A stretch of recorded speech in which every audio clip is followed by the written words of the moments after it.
Nibuhi ko nimo, pero kabalo ko sa akong kaugalingon nga bago ka na ako gibuhian, kapilati ka gipiling ipaglaban. Kaya diba? Ingon man kaha nila nga pag gihigugma nimong usa ka tawo, bisan unsay mahitabo, dili man kaha pwedeng mubuhi. Pero kahuna-huna ko ba? Pag mubuhi na ba, pasabot na ba ana nga wala na ko tinuod nga nahigugma? Basihan ba gyud sa tinuod nga gugma ang pagpakamartir sa usa ka tawo? Sayop na ba di ay nga pilion ang kaugalingon bago ang usa ka tawong dili man lang gani ko matagaan og importansya og saktong atensyon? Kinahanglan ba gyud magpakamartir una, bisan ang sukli ani akong kaugalingon na pud ang mawala? Tan-aw na ako, dili man sad.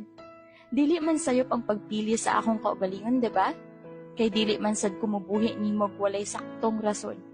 Nakamata lang ko sa sakit nga kamatuuran, maong bisan sakit ug lisod, gipili na lang tikang buhian. Nibuhi ko dili tungod kay wala na tika gihigugma. Sa tinuod lang, love pagani gihapon tika. Love pagyud gihapon kaayo tika. Pero tan-aw na ako dili sakto pa. Kaya alangan man og akong ipugos ang akong kaugalingon sa usa ka tawong dili ko kanunay mahatagan og importansya. Muangkon ko, naaman sud ko'y mga pagkulang nimo, kay dili ko perpekto. Pero gibuhat naman ako tanan-tanan para nimo.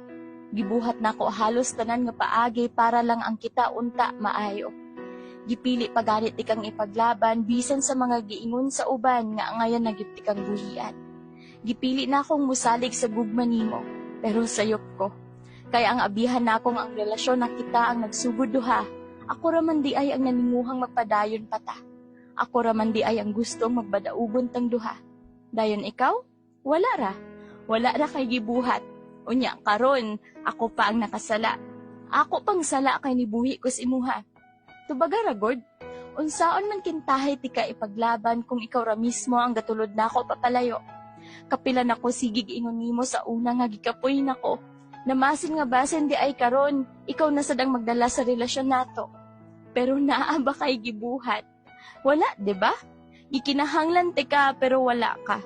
Sa kapilang higayon nga gipili ka nako, nakatunan na akong bisan unsa pa di ay akong buhaton. Ihatag ko man ang akong kalibutan ron. Kung wala ra man sad kay pakialam og magpapiling kampante na lang, wala ra gyud gihapoy ka padulngan. Gusto ra na nako mahibal-an nimo nga bag-o ko ni abot aning desisyon na nga buhian ka.